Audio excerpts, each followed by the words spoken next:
Hey, audience, welcome to the Manage to Win podcast. I want to tell you, you got to listen to this podcast because Kyle has 10 W's that you can do as a leader that can help you grow 5X, 10X, wherever you want to go. And Kyle, I don't know where you want to start, whether you want to start with a story or the W's, but I love the fact that your approach is we. We're Yeah, doing this together. For me, when that immediately the visual I've got is we are shoulder by shoulder. I This is love it. not top-down management. And so, where do you want to start as an introduction so these people are just like, whoa, I got to learn more? Because I know Yeah. you've got great stuff. Well, I love it. First of all, thank you for the opportunity to join you today, David. It's been I've been looking forward to this one. I do a lot of podcasts and you do a lot of really good work. So I'm honored to be here. And I would probably expand on the introduction that you made. So the bumper sticker is this. I've spent nearly 30 years in big corporate America, leading tens of thousands of employees. The first 20 years were no different than so many members of your audience, I would guess, and that is entered the workforce with the ideas that we wanted to make a big difference. We wanted to have an impact. We wanted to find some fulfillment. We wanted to make a difference. But as my career progressed, like so many others, my level of apathy was the only thing that increased. And those emotions and desires to find that impact and fulfillment certainly started to wane. And I just came to a conclusion that if I wanted the same results and wanted to feel the same way, I should just keep doing the same thing, or I could make a pivot and create something different to try to create what I now call a culture of excellence and use principle-based leadership and these 10 principles that I developed. Frankly, I developed in one evening prior to taking on a new leadership role. And they've changed my life since then. And I can, in all honesty and confidence, tell you now, especially that the book's been out a couple of years and having sold close to 20,000 copies now. These principles are making their way throughout the rest of the corporate world at organizations of all size with really, really profound impact. It's very interesting what you're saying because I actually got a 2x4 across the forehead about 3 months ago by someone I was calling about. Hey, I got this issue. What should I deal with? I'm dealing with, it was a personal issue with family.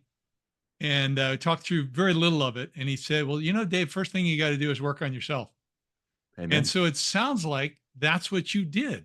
You came up with these 10 principles. Did you first apply them to yourself? So you came up with them, you wrote them out. That's one thing. Yeah. But then how did you perfect them moving forward? Yeah, great question. So a bit of context I think might be helpful. So I became really, I was so disconnected from my work. This was after probably 22, 23 years of my career. And by most standards, David, I had had a pretty successful run. I was leading tens of thousands of employees, multiple locations, running multi-billion dollar P&Ls, but my level of satisfaction was next to zero. And so I stepped away. I left the corporate world. I was lucky enough to say, hey, I'm going to spend a couple of months on the sideline before I determine what I wanted to do, because I wanted to be the leader I never had. I wanted to take on a role that would allow me to drive and lead in a way that I had not seen before. And it was a real be careful what you wish for moment, because I landed a role that called for me to lead about 15,000 people at 11 locations doing really purpose-driven work. And the night before, so I joined the company and I was in the role about 60 days, and I had commissioned this kind of all hands leadership meeting. So I brought the top 40 or 50 leaders into one of our locations. And the night before, I just had this gut check moment, and I was laying in my hotel room. I still had that same day suit on, as a matter of fact. And I thought, I got to come up with something to share with this team tomorrow. I was not prepared. So there's no muse on my shoulder, and there was, no sexy music playing in the background. It was like, what do you want to tell this team tomorrow that's going to assure them that they have something different in front of them? It's worth noting the fellow that had the role before me was fired, and I believe the woman before him was also dismissed. So I knew that if I'd come in with the same exact, I'm here to save the day, look at my shiny shoes and my start shirt and my fancy MBA, like it was going to fall flat. They had seen those things before. I also recognized the tenure of my direct leadership team, 6 or 7 people at the time, was about 12 years in their current role. They had forgotten more about what they do than I knew, because I was 60 days into the role. So I knew that we had to create an environment where we were going to pick each other up, take care of each other, look out for one another. I wanted us to be high functioning behind the curtains first, before we even thought about satisfying customers. So the next morning, I shared the principles with this team, and I was really direct in saying, I will hold you accountable to living these principles because I expect you to do the same for me. And it's one thing to say it. A lot of people like to say I have this open door policy, but as soon as someone steps through that door and has information they don't want to hear, well, the boss then comes out versus the leader. So I created these principles, shared them the next morning, and we're 7 years later, and those principles are still the cultural manifesto of that organization. They're the foundation of my book. And every waking moment I have now is evangelizing the value of principle-based leadership, specifically the 10 W's, and helping people recognize the value of relationships and working with one another instead of in competitive mode. So Kyle, forgive me, I didn't go all the way down your history. Okay. Sure. But do you have military in your background at all? I don't. No, Okay. sir. I was just wondering because I've got your back. We're a unit. Don't leave anybody behind. Isn't that the Marines Something slogan? like that. Yeah. So that's right. I'm curious. You brought up a lot of different things, but so let's talk about that thing you just brought up. So you lay this out and you say, I'm going to hold you accountable. I want you to hold me accountable. Yeah. Tell me a story of when someone, one of the first people came to you and said, hey, you're not living by this one. Unless you were flawless, of course. I'm far from perfect with it. I still, I still struggle with it from time to time. And I like to say the principles are simple because they are. They're incredibly simple. But simple is not easy. So that's where we can get kind of off the rails. I'll give you an example that was really a profound one that I think tells the story. If you walk the walk and not just talk the talk, the impact you can have. So when I shared those principles that first day, I would guess of the 40, let's just say 40 in the room, half the group was pretty optimistic. I could see they felt a change. They were optimistic that this guy has a new approach to leading this very tenured team. A quarter of the group was not so sure. They weren't obstinate, but you could tell they weren't quite on board. And then the last 10 people or so were just downright, this guy's full of it. And I've seen guys like this come and go, and I'm not buying in. One of those people was a direct report of mine, Julia, and she knows I tell this story, so I can use her name. She was, man, she was incredibly difficult. My favorite example to display the difficult approach she took with me, I said, hey, Julia, I was new, remember? So I'm like, hey, Julia, send me that workbook of the finances for, I forget the exact name of it, but I want to learn. So I'm going to dig into this spreadsheet. Send me the Excel. So Julia sent me a screenshot, which is not at all helpful when you're trying to do some recon inside of Excel. I said, Julia, come on, man. Can I get the workbook, please? She next sent me a tab, not the whole workbook. So I couldn't see the references. It wasn't helpful. Now, remember, I'm the guy passive aggressive. I've asked her about it recently, actually. And she says it wasn't intentional. Who knows? But she was one of the group that was absolutely obstinate. Now remember, I'm the guy that was on stage just a week or two earlier saying we challenge each other and we embrace challenge. We's number 8 and 9. And for whatever reason, I was at least wise enough to know this is a test for me because she did it publicly. She challenged me publicly. And if I'm the guy that snaps back and uses my business card and my title to get what I want instead of being more collaborative and saying, come on, man, I had to eat my own words. I had to embrace the challenge that she was giving me. Now, yeah, but wait a minute. You're saying she challenged you publicly, but you said she emailed you a screenshot and then she emailed you only a tab. Explain how is that public? The Excel version was a private version. The public versions were in conference calls on an almost daily basis. So another example that was more public. So we were on a call, and I'll never forget. 7 years ago, I'll never forget this. She had to drop early because she had an obligation with her children. No problem. But while she was out, my team and I, the other members on the call, and I assigned something to her because it was in her bailiwick. It was something that should have been with her. The next day, the same call, we're doing a check-in, and she voiced her unhappiness that she was given work that was not on the call, and she wasn't given an opportunity to get more details. It was just kind of like thrown to her. And I said, well, you were gone. We didn't want to bother you with your children. And she said, well, next time I would really appreciate blah, blah, blah, right? So really difficult. The reason I like telling this story, though, man, is 7 years later, Julia is one of my closest work colleagues and friends. We still have regularly scheduled one-on-ones. And I share that because Here's a guy that was evangelizing these principles. At the first opportunity that someone had to buck them and tell me that they thought I was full of it, either directly or indirectly, was my first chance to bang my fist on the desk and say, no, no, no, no, no. I'm the boss. Here's how we do things here.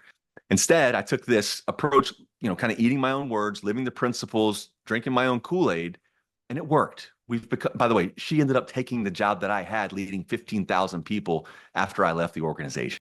So I think that's a great example of how a leader can make or break a relationship based on following their own principles and living up to their own obligations. And by the way, when I said passive aggressive, I'm not insulting her. One of the things I've learned, Kyle, particularly in the last 5 years, and I'm 67, is we're all wounded. I don't know her Amen. background. I don't know how Amen. she grew up. I don't know what she's been through. More than likely, based on the talent assessments we're doing, she's a high S or a high C, but probably a high S. But she's been through some stuff, but still a very high performer. So I'm not putting her down at all, but it's just interesting. But I do think a call out to the audience is that you brought up a situation just now where I talked about somebody challenging you. And in some ways, it's actually easier if they came at you and they are yelling or they're screaming or they were doing something that was externally, visibly threatening in some way, even just angry. She did something that was more subtle, which can trigger people even more. And yet you went back to your principles. So this piece, let's stay here for a moment if we could. Sure. You've got these 10 principles. I would like to touch on each one, but sure. What type of process did you go through to, as best you can, master them day by day, month by month, year by year? Great question. I'm still not there. I'm still not there. I don't think anybody can be there flawlessly. Right? Yeah. So let me be really clear with your audience. It's never, you're never there. There's no finish line, because every scenario, every day, every interaction, you're going to be greeted with challenges or issues or scenarios that are going to test your mettle and your commitment to those principles.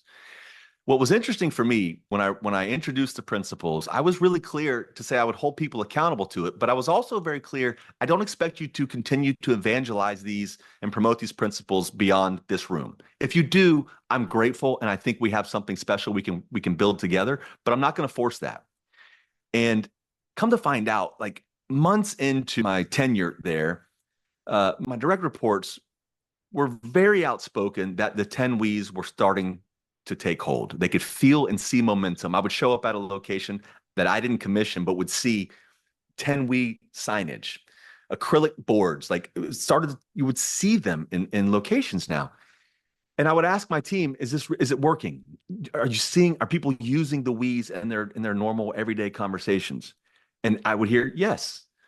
I didn't believe them. And I would tell them, I think you're brown nosing. I think you're not being authentic or being honest with me. And years later, we joke about it now because I was new. I felt like they were pandering to the new boss. So it took time. And I share that. You asked a question about me personally, but I share that story because no matter how loud you scream from the rafters, or no matter how dedicated you are to anything, there's no light switch. There's not, especially when you're talking about living principles. So now I'm in a different position now because I talk about them every single day. It took me a year and a half to write a book about them. And they have transformed who I am on a personal level. They've transformed how I behave, even when no one's looking now. Because I'll give you a really quick story. The very first principle is we do the right thing. Always, right? No one's going to disagree with that. No one's going to say it's controversial. But again, simple is not easy. David, one day I was at the grocery store, out in the parking lot, took all my groceries out of the truck, took the cart, put it in the parking space next to the one I was in, backed out, started to pull out, and looked in the rearview mirror and saw that cart starting to slowly roll back. And that's when I had the epiphany that I cannot be one person inside of the workplace and another person out. It seems so simple, but think about it this way, man. We have two vocabularies. We have our work vocabulary and we have our at-home vocabulary. And I don't mean swearing and being crass. I mean, like, when is the last time you came home and asked your significant other how he or she did on their deliverables from the day before? We don't talk that way, right? Yeah. So I was two people. I was leading a massive organization, but outside of work, I wasn't holding myself accountable to the same principles. I told myself when I saw that shopping cart roll back, if you're the guy that says we do the right thing always, you need to park this truck and get out and go put that thing where it belongs. And since then, you'll never see Kyle leave a shopping cart anywhere other than the approved spot of the shopping carts.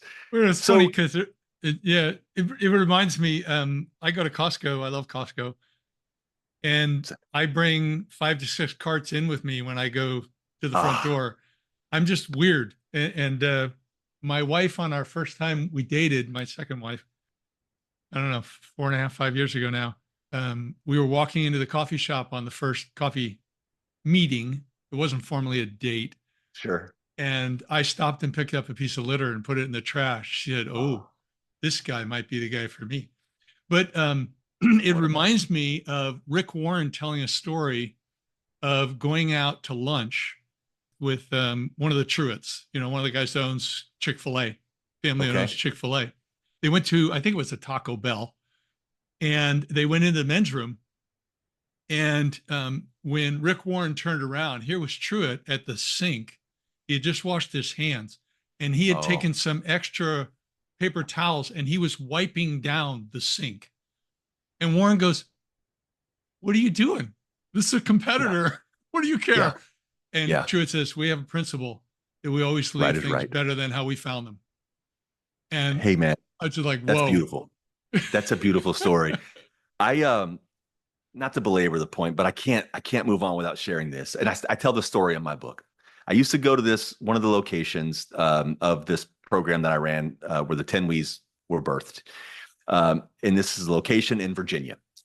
1,000 people sit in this office. And for whatever reason, it was under bathroomed, if I could say it that way. There were not enough men's rooms, right? So anytime you would go into a restroom, this one particular restroom, without fail, every single time, there would be half an inch of water on the basin where you wash your hands, right? Very similar to the story you just told.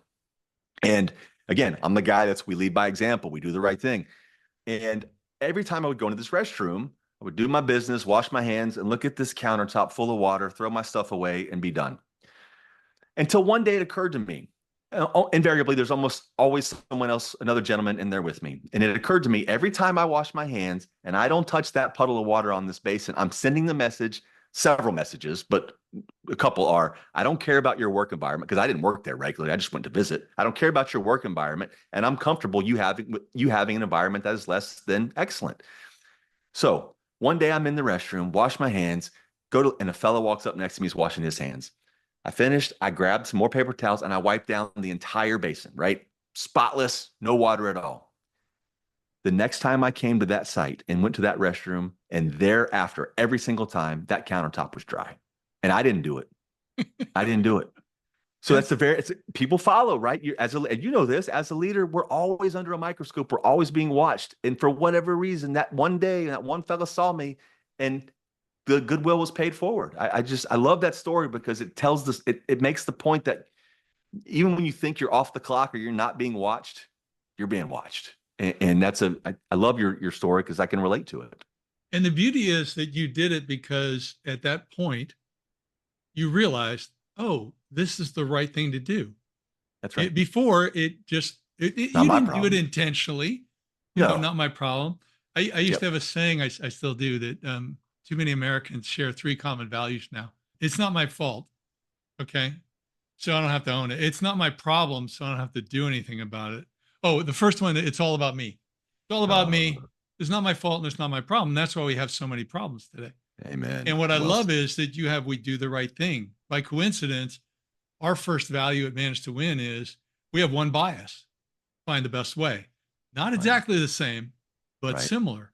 And the power of what your story is, what you're saying is that our actions speak louder than our words. Amen. And very, very powerful. So why don't we, so we've covered that we do the right thing. Mm-hmm. That also touches on we lead by example, the second one, right? The best way to lead, it's the best way to do the right thing. Lead by example. Yeah. Lead by example. Yeah. And the question is not, should I lead by example? The question is, because you're already leading by example. Every time I didn't wipe that basin down, I set the example that no one else has to either. Yeah. The question is, am I leading by an example I am proud to see replicated? Something that I would be proud to say, that's my leadership legacy. I created that, or I started that. So leading by example is really important because we're always being watched. And the other piece of that that I would add, I think the pride or the legacy thing is a good, important part, but it's also, is my example productive? Is it efficient? Sure. Is it Sure. effective? Is it moral? Is it ethical? Is it honest? Is it transparent? Is it demonstrating I truly value somebody? Yeah. Because I'm sure you, with all those people, you had quite a challenge to communicate that you valued each one of them and made them feel that way. And, I hadn't thought about it before, but particularly with those numbers, how you behave speaks much louder than anything else. It's not only how you behave, it's what you do and what you don't do as well. And Yeah. it doesn't have to be, I think a lot of times we confuse leading by example with like this grandiose thing. One of my favorite examples of leading by example is when I'm walking through the hallway, is my head down, buried in my phone as someone approaches, and I let them go by without saying hello, sending the message that what's happening in here is more important than you, which clearly isn't. Oh, yeah. Or do Yeah. I say, hey, David, how's it going, man? You having a good day today? Keep on walking, right? And that Yeah. again sets the standard for someone else to pay forward, do elsewhere. So it's what we do, it's what we don't do, it's what we tolerate, what we won't tolerate. It's very interesting too. I'm reminded, I forget who it was, but there was a guy who wrote a story recently in the past year where he shared that way back in time, 30 years ago or whatever, he was a Democrat. He hated Ronald Reagan, and he was told by his Democratic, he wasn't a politician, but he was told, you're going to a luncheon where Ronald Reagan is speaking, and you're sitting at his table Wow. and you're representing us. And he's like, oh wow, man, I hate Reagan. And he brought his wife and he went, and he said that Reagan came and sat down next to him. And he said Reagan just started asking him about his life, and then he was telling his stories about this and that. And he said it was it was the toughest thing. I couldn't help but just love the guy. He was such a nice guy. Yeah. Politically, I hated him, but I couldn't, this leading by example. It couldn't have been anything that Reagan tried to convince him of. He just Yeah. lived it, where it's just, hey, I'm just here. Hi. David, don't we need more of that today, man? Can't we disagree on things like politics and still be Uh, friends? I think it's no, the big I yeah. think it's the biggest problem in America right now is our inability to disagree with one another. Oh, no, we can talk a long time on that. I actually, I shouldn't say anything more about it on the podcast, but that Now you is what have I to say believe is something. the biggest problem right now. I totally agree Yeah, that man. civility is gone. And whether we would blame social media, that's part of the problem, Yep. but Yep. social media attributes of that have spilled Yep. off, Yep. and we can't just no longer disagree. And now we got a presidential election where people are going to make decisions based on either party or personality instead of policy Yeah. and laws. And we don't need to get into who to vote to, but I just Yeah. encourage everybody, hey, we got to unite. I've identified three common values I think we come together on with Okay. 9 underlying principles. We don't need to get into that, but it What are the is three values you have to share? What are the three values? the first one is courageous, good character wins. And the three pillars of that come from faith. Your faith determines what you believe is truth, and then truth drives your belief of integrity and the way you live it out. So those Ah, are the three. The second one is true equal opportunity for all, and okay. so it's life, liberty, and the pursuit of wisdom. I don't think happiness, wisdom. And then the last one is humbly work for the common good. And Oh, the trigger for that is gratefulness. And gratefulness then spawns responsibility. And then what holds it all together is family and how mm, strong the family is. I love it. So if we could do I love that it. I and love just it. say, okay, where do we agree on this? Let's get real strong there. Mhm. And through focusing on that, and it goes with a company, it goes with a marriage, it goes with a family, it goes with a community. Everything.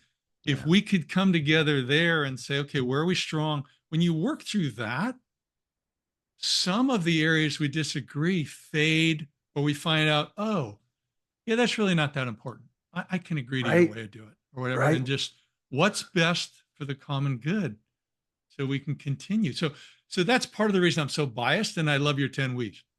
Thanks, man. It's all Thank you. about we. And if we don't have a we, then we're going to be the fractured states of America, not the Yeah. United States. Yeah. And Well if we go said. down, anyway, Well let's stay said. with your we. Let's stay with you Okay. because it's really powerful stuff. This is great stuff. And I Thank want you. to add something I just alluded to. Yeah. I believe your we's, you haven't brought it up yet, but I'm sure you would agree. I think your we's work in family and friendships and community, not just in business. My friend, that has been the most unexpected yet powerful thing that I've noticed since writing the book. I didn't write the book at all with anything of relationship in mind other than at work, right? Yeah. I had no intention of these bleeding into my own personal life, which they have done in a profound way. I gave a talk at Audi about, it's been several months now. And at the end of the talk, this guy in the back row of this 60 or 70, we're in an auditorium, maybe 60, 70 people, raises his hand and says, and he stood up. And when he stood up, I didn't know what was about to happen. This former Division I football player, bald head, Mr. Clean looking, really intimidating looking guy. He says, if you read this book and take these principles to heart, it will change how you live your life and your relationships. It's changed how I'm raising my children. I'm not proud of this, but I'm not ashamed. I teared up. I was standing behind a podium. There was a stool there, and I just sat down and I said, "You guys, I got nothing else," because I was touched so deeply. And now I hear it all the time. That was the first time it's really been kind of thrown right in my face. But it absolutely, and again, back to the different vocabularies in and out of work. Why would we have a set of standards and principles that we want to hold each other accountable to, that we all think are valuable to our team, and them not be part of who we are outside of work? They should be. And that's Oh, yeah. and that's the most unintended consequence that I'm really proud of, candidly. No, and it really, it's like when you become a parent, you instinctively parent the way your parents did, the good and the Mm-hmm. bad.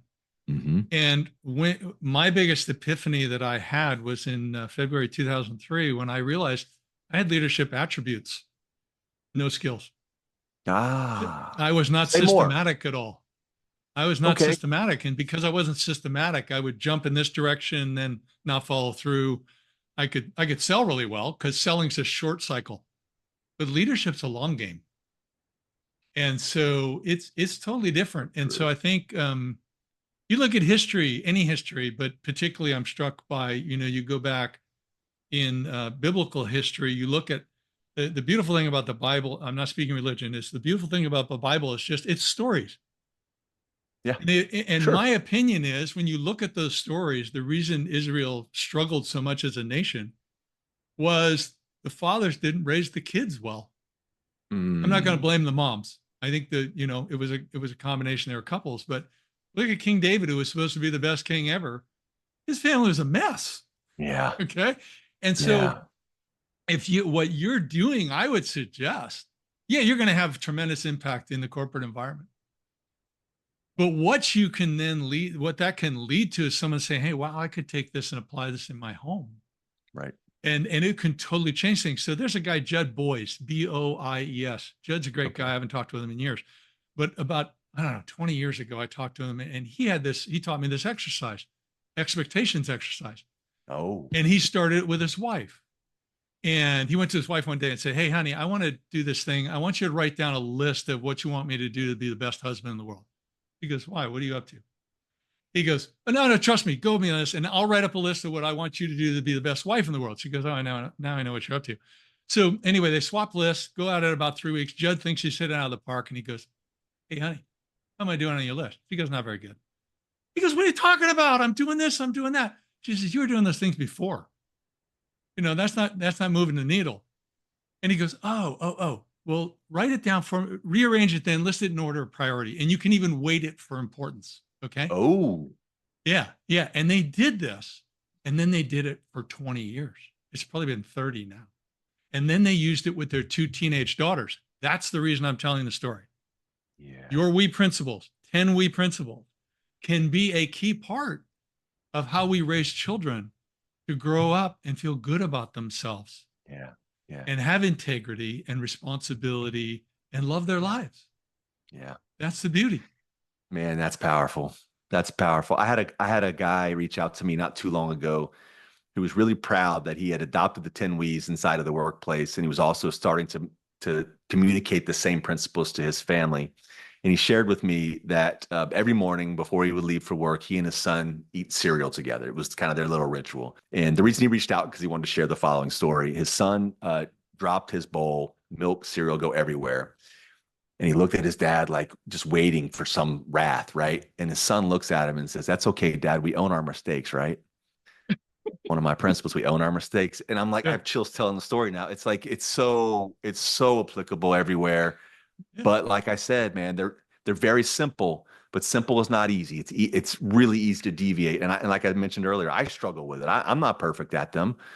But if you surround yourself with people, and this is the beauty of it inside the workplace and inside of a group of friends or your family, as long as people, once you subscribe to them, if I'm out of line and I'm not behaving in accordance with any of those principles, I expect to be called out on them because I'm going to do it for you. I'm going to call you out because why? We have subscribed. We're in this together.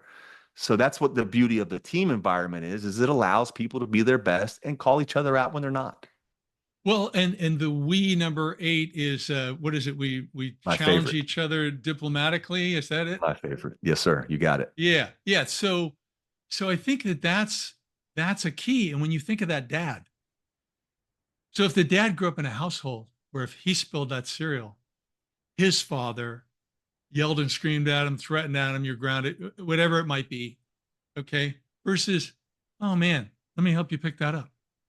You don't know where he came from, but his Yeah. instinct, when it happens, he goes into survival mode. He goes into fight or flight mode, and Right. he's going to go with what his dad did or his Yep. mom did, Yep. unless he develops a new habit that overcomes the bad habit he learned So true. from his dad's example. So this is really powerful. Now we got to keep going. We're not. I don't know what your time frame is. I got lots of time.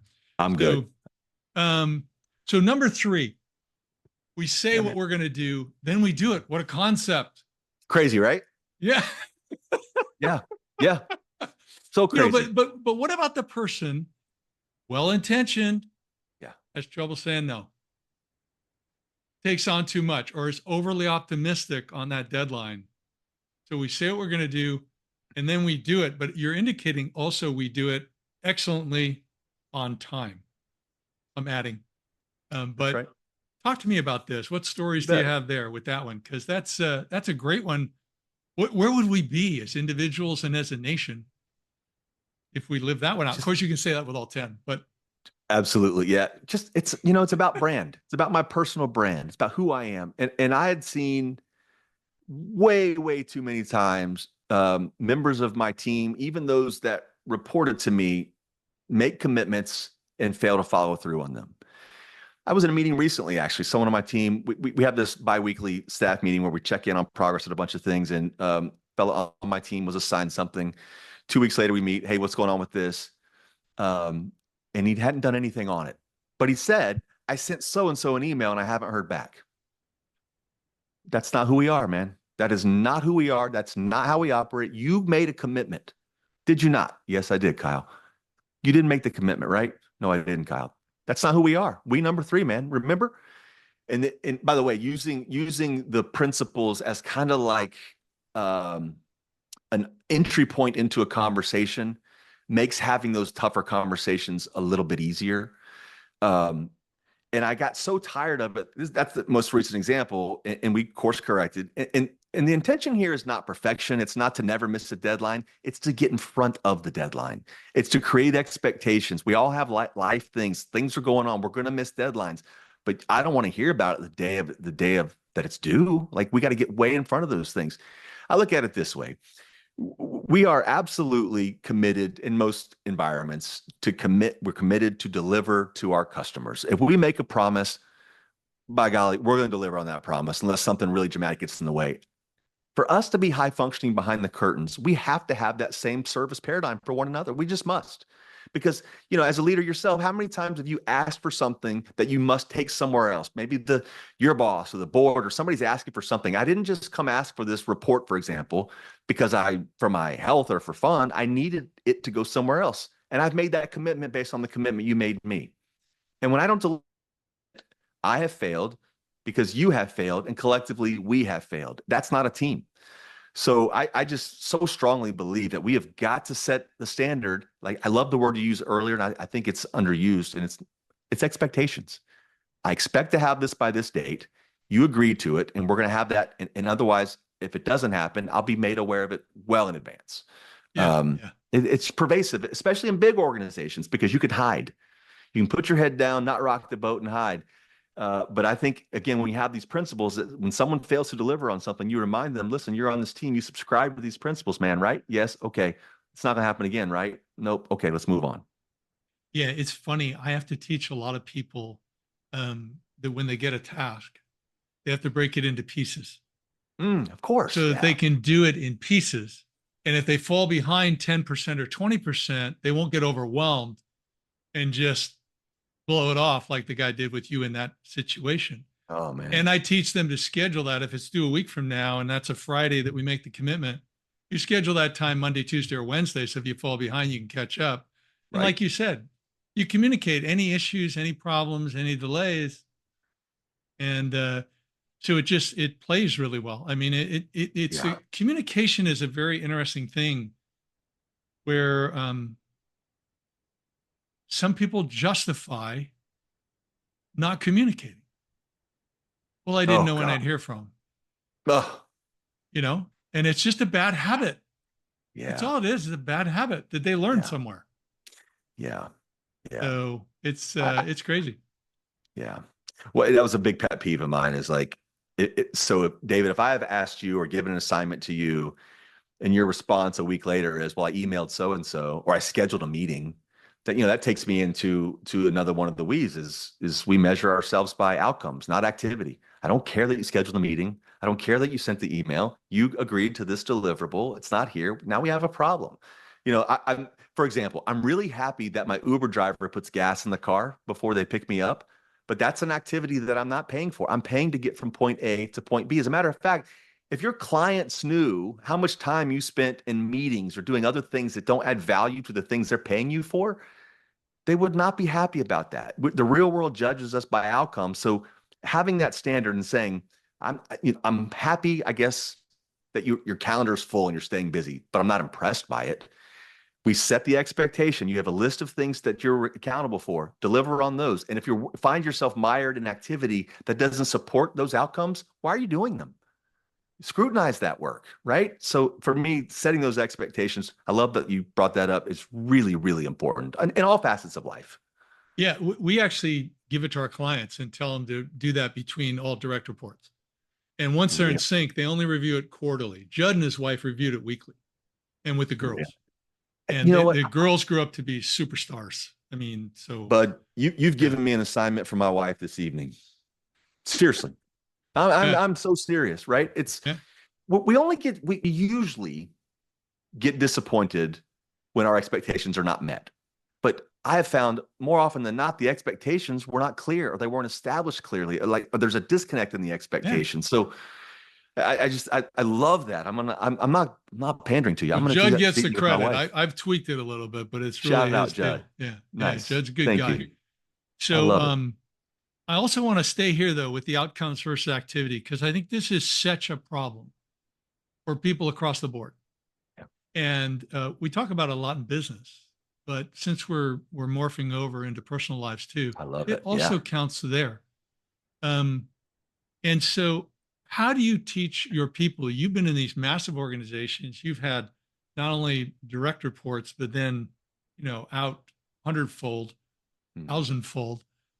How do you teach people to really focus each day on what's truly most important and not get caught up with the shiny object or something that feels urgent, but it's really not? It's hard, man. It is hard, and like I said earlier, this stuff is simple, but it's not easy. So it's about establishing those expectations at the most at the level, quote unquote, level closest to you. I just knew when you're leading a team as big as as the teams that I've been very, very fortunate enough to lead, it's not an accident that those that report directly to me and I have really strong relationships, very strong, trusting. Now, does that mean we're going to go out to dinner and have beers? Would I hang out with some of them socially? Maybe not. Doesn't matter. My point is they understand from where I'm coming. I understand from where they're coming. I understand what motivates them. They know what motivates me. They know my shortcomings. I know theirs. We augment those. So establishing those expectations to the people that I see and touch the most, and then not just hoping, but relying on them to take a similar approach, not a managerial approach, but a similar approach in creating expectations, establishing those expectations, holding them accountable for it, using the principles as the backbone of the infrastructure, as your entry point to those conversations. I'm counting on that. But I do have to validate that. Back to Ronald Reagan, right? I'm a trust, but I'm also going to have to validate that you're doing these things. And that comes in the way of 360-degree surveys. I do a lot of focus groups, a lot of town halls. And I'm not saying anything new, right? I'm sure many members of your audience participate in those same things. However, the main difference is you've got to be vulnerable enough to hear the things that you don't otherwise or probably wouldn't want to hear. You got to set your ego aside. And when someone tells you something's not going well, you have to hear that out. You have to hear what's standing in the way of them today and what's going to take them to excellence. So for me, it was establishing trust at the closest level of people that I led, and then checking through different mediums deeper into the organization. So number 4 is we take action. So that kind of relates to, what we're going to do. We're going to do it, which I like. But I have a question for you. Number 5 is we own our mistakes. Yes, sir. Now, I don't want you to be so candid it's uncomfortable, but can you tell us a situation where it was like the most uncomfortable mistake you ever had to admit as a leader? Can I share 2? Oh yeah. No, one will shine a light on the value of the principle. The other will shine a light on this idiot on your podcast who made a mistake in a very public forum. So I ran an organization at one point that every single year we were tasked with a repricing effort for our biggest customer. This is a customer that spends $700 million with us a year. It's a $7 billion program. It's a 10-year contract. And every year we do this repricing effort. And it was usually almost always in our best interest to try and reduce their year-over-year spend, because we had established this relationship with them such that for every dollar we saved them for the core business, they would almost always reinvest it somewhere else with us. So we tried to make 700, 690. We tried to make 690, 680 every year. And usually we could shave $1 million or $2 million off, which is, kind of a rounding error. But one year, this is back in 2018, one of the fellas, I mentioned earlier, half the group was really on board. A quarter of the group he was in the obstinate group. He thought I was full of it. I have to give him some credit, because that evening that I shared the 10 weeks for the first time, he asked for my PowerPoint. And I thought, wow, that's great. He wants to share it with his team. I later learned he only wanted my PowerPoint because he wanted to check the properties of the document to see if I actually created it. He had thought I'd stolen the principles from somewhere. But never mind. Something about his background. That's not, yeah. He had a trust experience. Issue. That's right. That's right. So one night, this same fella, his name is Nick. He knows I tell the stories. As a matter of fact, he wrote this story in my book because it was that impactful to me. He calls me one evening and says, "Hey man, I got great news. I think we're going to shave about 20 million bucks off of the client's bill next year." That's fantastic, Nick. No problem. I'm really great. Thank you, man.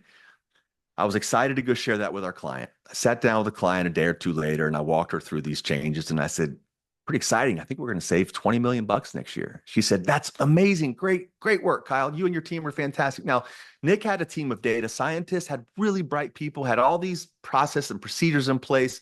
So I felt very confident about this number. The client says, "Really appreciate the effort, but I need you to sharpen the pencil. Go back and kind of demonstrate this for me because I need to just feel a little bit better about this one component." Yeah, all right, no problem. So a day or two goes by, and about 8:30 one night, I get a phone call, and it's Nick. And I said, "Hey, what's up, Nick?" And Nick doesn't call me at 8 o'clock at night, so this was like probably a problem. He says, "Hey, Kyle, we do the right thing always, right?" And I said, "Yeah, Nick, of course we do. What's up, man?" He says, "Hey, Kyle, we own our mistakes, right?"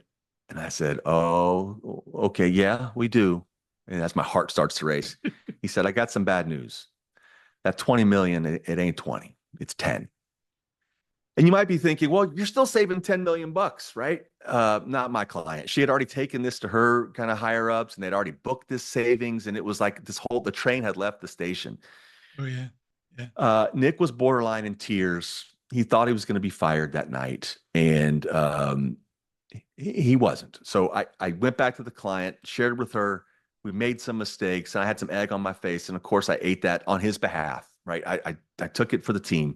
The beauty of the story, though, is after that moment, he implemented more QA checks. They had more policies that allowed them or required them to have different checks and balances to make sure that whatever savings they were finding, it could be legitimized. We could prove it, right?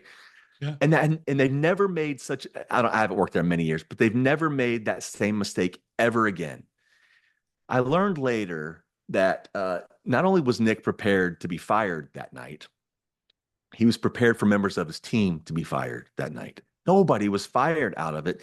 And I love this story mainly because it shows the value when you create this expectation of living these principles. He called me to remind me that we're living these principles. But here's the thing that he doesn't believe to this day. I don't remember the phone call. I sincerely don't remember that night he called me to tell me we had this problem, which is why I asked him to write the passage in the book. And the point of sharing that part of it is, man, the point of that is when you create the environment where it's just matter of fact, it's just another thing. We're just going through this together. There's a problem. We fix it. We move on. But I love that story because Nick and I, by the way, we haven't worked together in probably half a dozen years now. We'll speak probably once a quarter, checking in on each other's growth and progress and development stuff. So we took a situation that could have been really, really ugly for all of us. I fired him a month or two later. No, I'm kidding. Yeah, but can we stay there for a moment before you go to the second story? And I do want to hear the second story. Yeah. So, because I think it's an important thing for leaders that you had somebody who made a serious mistake. Big one. It caused some difficulty. Yeah. And what were the determining factors where either you never considered firing him or members of his team, or you did consider it for a moment? What were the determining factors where you ended up knowing firing's not even on the table? I'm keeping these guys. There's one factor alone, and that's we number 3. Sorry, 6. We number 6. We pick each other up. I can't be the guy on stage saying, we're not aspiring for perfection. We're aspiring for excellence. Make no mistake. We're aspiring for excellence. We're shooting for excellence. But if I'm the guy up here saying we pick each other up when someone's down, and I love you've inserted this a couple of points in this conversation. We all have baggage. We all bring it to work. That baggage can create mistakes and creates less than optimal outcomes. But again, if I'm going to be the guy saying we pick each other up, Nick had a stellar reputation. He and his team do phenomenal work. And they made a big mistake. Okay, they made a mistake. He owned the mistake. Now, had he hid the mistake and it surfaced weeks or months later, very different outcome. But he came to me with the issue. And this is where I think a lot of leaders, more appropriately bosses, get it wrong, is they establish this paradigm that's we own our mistakes. We expect people to make mistakes. We're going to pick each other up until they don't. When the first time something hits the wall or we're in choppy waters, they revert to this I'm the boss, do as I say mentality. No trust. And there's not a team at that point. It's just a dictator telling people what to do. So it was me living up to my own principles is the short answer. Yeah, it's interesting too that we pick each other up on your we list is number 6. We own our mistakes is number 5. So it follows it immediately. Purposeful. It's purposeful. Yeah, purposefully.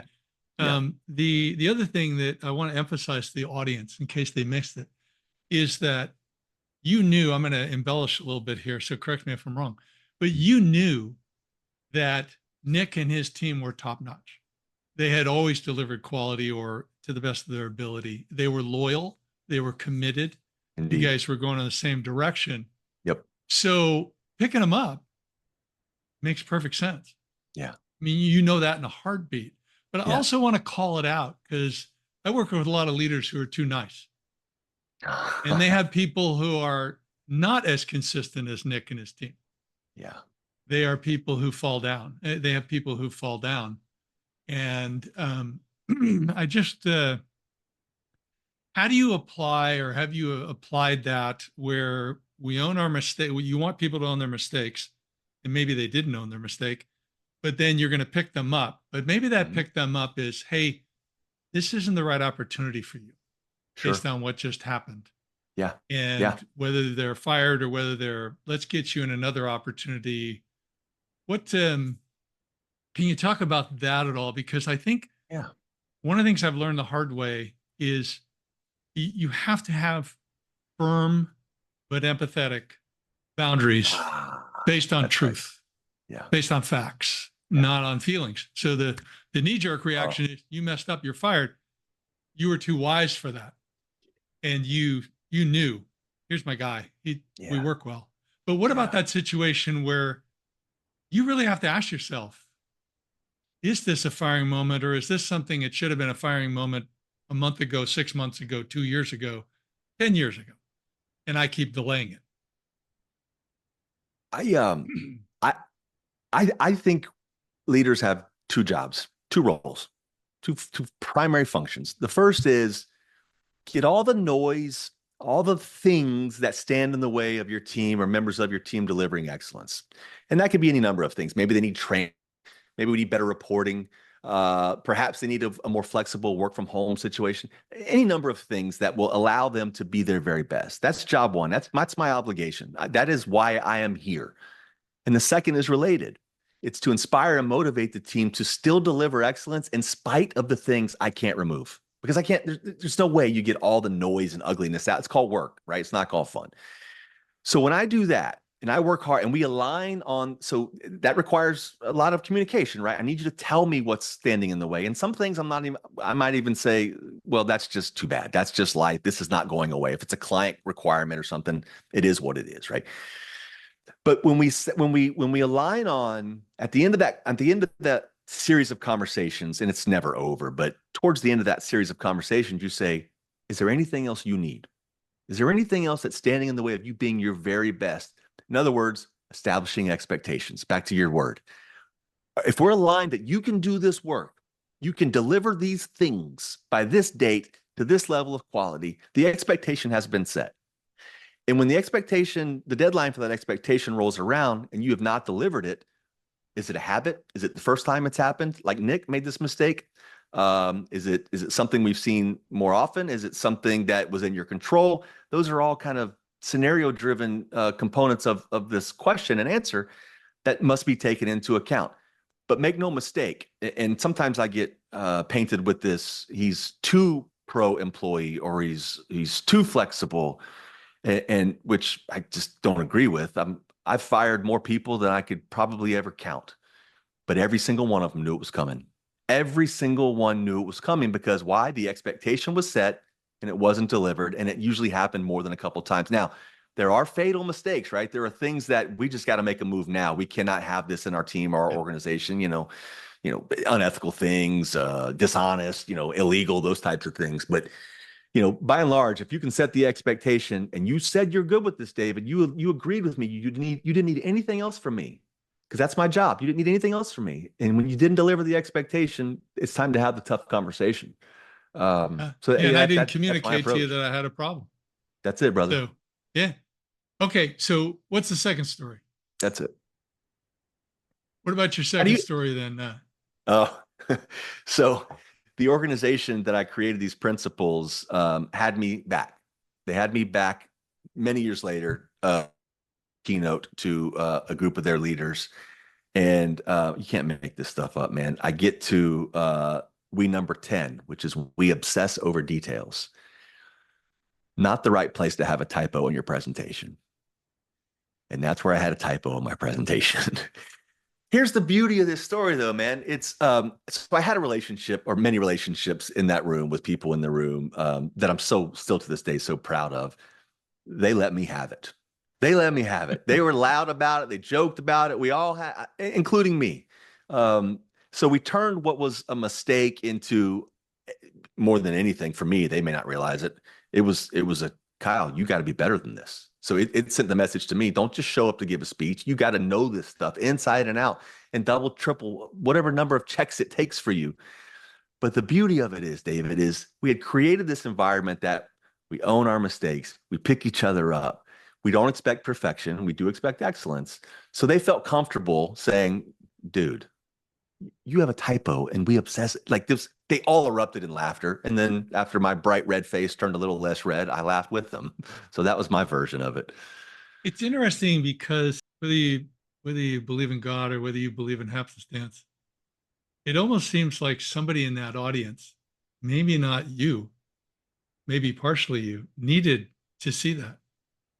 Because I'm a big believer that things happen for a reason, and there's Amen. you had all these superstars, high-powered people, and one of them may have walked away, and that may I have I planted a agree. seed. I don't know. I I don't know. agree. I'm Interesting. that's been, I want to say 6 years ago, and I'm telling you that story today. Yeah. Think it had an impact on me? Yeah. Yeah. Interesting. Interesting. So your we number 8 is we challenge each other diplomatically. It's my favorite. Um, that must have been, was that hard to come up with the word diplomatically versus something No, else? no. Okay, interesting. It, So what is yeah. diplomatic? It's not a common word for a lot of people. So why did you choose diplomatically over respectfully, politely, empathetically, firmly? There's Yeah. lots of options. Uh, the truth to that answer is it was probably 2:30 in the morning at the time I wrote the principles. And at that point I was freaking exhausted. That's the truth. That is the truth. But there's a little bit of context to we number 8. Challenges always must be grounded in either data or experience. Okay. All right. Data Yeah. or experience. And I can't Interesting. walk right because opinions, there's a cliche about that, right? We all have them. I I want to know what's on your mind, and I want to know how you're thinking, how you're feeling. But if you're bringing a contrarian view to the conversation, or you want to surface something that needs to be addressed in a challenging way, you can't bark at somebody. You got to bring the data or bring the experience and say, here's where I think we can be better, or Kyle, where you can be better, and here's the data or experience to back that up. Um, nothing happens, especially as it relates to a challenge, if it's not presented in a way that the person receiving the challenge, by the way, we number 9 is we embrace challenge. Yeah. If you Yeah. bring it with attitude, you bring it with loudness, you bring it with derogatory language, whatever, however you want to frame it, the person on the other side is immediately on the defensive, and we ain't getting anywhere. We're just not. So if you bring the data and or experience and you do it in a way that compels me to understand, and hear, we are going to be better off for that conversation. I've just found, and you know this, man, challenges in most organizations are reserved for the person with authority. They go one direction only. And the math will tell you that's not going to work. When you lead more than one person, the math will tell you, I cannot have all the best ideas. I need you to bring the ideas to the table. I need you to challenge me, challenge my premise, challenge what it is that I think is the right path. And that's how we get better. So challenges have to come peer to peer. They must come from a member of the team through the boss or the leader. The leader must be comfortable challenging his or her leader as well. Nothing in this life, man, and you know this, nothing in this life, well, I shouldn't say nothing. Most things in this life are accomplished after overcoming one or more challenges, especially in business. And the challenges, by the way, they're not just person to person. They're macro as well. Do we have new entrants into our market? Is there a competitive threat we should be aware of? Do we have a pricing challenge somewhere? Maybe our customer base is unhappy. Whatever it is, we're going to embrace those challenges and be better off for them. We're going to be galvanized by them. And that's why we number 9 is where it is on the list right after we challenge each other. Well, I love it that the way you said that a challenge has to be based on data or experience. Yeah. So experience or data can lead to a gut feel Sure. that there's something wrong. Yeah. But I love the fact that you brought up data and experience, because when you have a gut feel that's based on one of those two, then that's something to build on, to ask questions, to Now kind we're of raise talking. some yellow flags. Yeah. But if you're bringing up something that makes you uncomfortable, that might be from your wounds in life or simply emotion, Yeah. that's probably not going to be as productive and rarely going to be, well, I don't know whether I can say rarely right, but I think I can. But when you limit that, it's like, here's where we play. We play based on data, we That's play right. based on experience. That's I right. mean, that's very powerful for the team. And um, as part of the way you teach that, forgive me, I did not have time to read the book, so I kind of scanned All some good. things. All good. Um, do you find that part of that diplomacy is teaching people on both sides of the spectrum to learn that sometimes it's not go, no go, yes, no. It's not yet or not now. So And that why? that challenge is, hey, can we wait a day? Can we wait a week? Can Here are some questions I have that I'd like to see us work through and dive deeper. Is that Mm-hmm. part of it? It is. It's inherent within it. So the way I try to coach it is, if you are presented a challenge that feels more opinionated than it is data or experiential, you're not obliged. You don't have to listen, because at that point someone's just complaining. So the value in approaching it with either data or experience tells the person on the receiving end that you've done your homework. You know what you know, and you think there might be a better path forward. So it's just incredibly important to now. No one's going to challenge the boss if he or she hasn't created the environment where it's going to be accepted, right? Oh It's yeah, just got to yeah. be part of who we are. So I'm not sure if that answers the question directly or not, but to me, it goes back to setting those expectations and allowing people, because what happens when we do this is you get diverse opinions, we get everyone's perspective on the table. Um, when I am presented those scenarios where someone comes without data and experience, um, I don't tune them out. I try to I focus less on the challenge that they're offering or issuing. I focus on what's behind that. Why do they feel this way? Why is this challenge front of mind for them? I try to focus on the thought process, not actually the thought itself, because we've talked about a handful of times now. Is there's the baggage that we all bring. You did a great job defending Julia, saying you don't know what was in her background or why she behaved that way. I do the Yep. same with challenges. Like, why is this coming the way that it's coming? Especially if it's not diplomatic, because there's Yeah. energy behind it. There's something really powerful driving that thought. Yeah, I like the way you close that. So you're kind of asking, and have there been times where you're saying, so, well, that's interesting. I don't see that. But is there some data you can give me, or is there There you some go. experience where you can come back to it? Yeah. I can wait a day or two to make a decision or whatever. It sounds Yeah. like that's what you've done. Am I reading that right? 100%. And it's not, Yeah. and this is where, and I hope this doesn't land wrong, but I'm just going to say what I'm thinking. This is where leaders have to play a part sometimes. They just play a role sometimes, because challenges, any conversation for that matter, you may have the answer. You may have the answer. You know exactly where to take us. And if we're in a rush or we're in an urgent or something's critical, yeah, maybe I'll just weigh it and say the challenge is not where it needs to be at this point in time. Here's a solution. But when you set your ego aside, you don't have to be the smartest person in the conversation. And even if you know where we might ultimately end up, allowing that team member or peer or whoever, relationship, your wife, husband, whatever, if allowing them this time and space to come with the solution gets their voice on the table. They're playing an active role in our journey. They're not just receiving orders. So even if it takes us a couple days longer to get to that solution that I already have in the back of my mind, boy, it's a bet. It's everybody wins. But it took me 20 plus years, my friend, to get to the point where I didn't have to be the smartest person in the room. I didn't have to have the answers. We had to find the answers. What a mistake for 20 years, by the way. I went longer than that, so don't worry. Don't beat Did yourself you? up. So Yeah. what Yeah. drove So, well, what drove the change? let's stay here for one moment. Um, because I think you brought up something really powerful. Um, in that by having the humility, the discipline, the wisdom to allow somebody to state maybe what you already know. Yeah. I find two values that I think you're alluding to. So I want to see if you agree. First of all, I know you agree. By by by just letting them talk instead of you laying down, here's what we're doing, you can help them feel heard. And if they feel heard, you don't always have to do what they say. The main thing is they want to feel heard. Yeah. Would you agree? I could not agree more. As a matter of fact, and this is something I've actually tried to focus on more recently because I have not been good at it historically, is just playing back what the person said. You don't even you don't have to agree. You don't have to take an opinion. Hang on a second. So what I'm hearing you say is, or Active if I'm listening. comprehending, Yeah. right, just play it back, man. Yeah. You don't have to pick a side. Yeah. So yes, I couldn't agree more, my friend. Yes.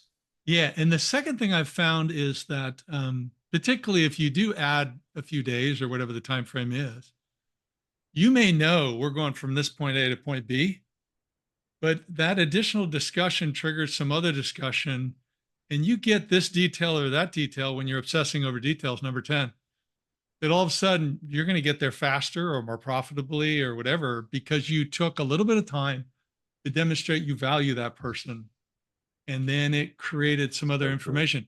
And if not, you didn't lose anything. What'd we You lose? still That's right. communicated that, hey, I value you. That's Thank you. right. The You long cared game, enough as you to said. speak up. Yeah. That's it. Long Yes, game. sir. Cool. Yes, sir.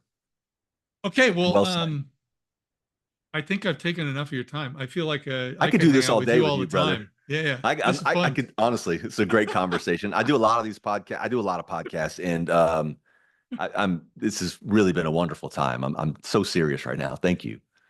No, no, thank you. So we obviously want to encourage people to pick up your book, Begin with We, and such a critical thing as a leader, Thank you. as an individual. Yeah. So that's great. Where should they go? They want to learn more about you, or I know you're on YouTube. I think I saw you're on Spotify. I'm not sure, but why don't you let people know where they can learn more? Because I think Yeah. you're doing great stuff. Well, I Thanks, appreciate you Kyle. saying that. Yeah, thank you, man, and thank you for the platform to share it. Sincerely, My pleasure. I'm found pretty easily all social media, including TikTok. I'm on every social platform. It's the same handle. It's Kyle McDowell Inc. The book, my website is kylemcdowellinc.com, and I'm so grateful that you asked. And I don't share that for any type of vanity metrics. I could care less about followers and that type of thing. I genuinely want to help people because I've had a great run in corporate America, but I did it the wrong way for a lot of years, and I've managed to find what I believe is the right way. And I think that's a proof point is the number of relationships over the last maybe 6 or 8 years of my career versus the first 20. It's dwarfed the number of people that I've maintained a real solid, genuine relationship with. So I try to reply to every single message that I get. And then with my content, if there's a nugget here or there that's going to help somebody on their path, then I'm a happy man. So thank you for allowing me to share those platforms. Oh, my pleasure. It's been an honor to have you on the show, Kyle. So thank you very much. I wish you the best. And likewise. Thank you. thanks.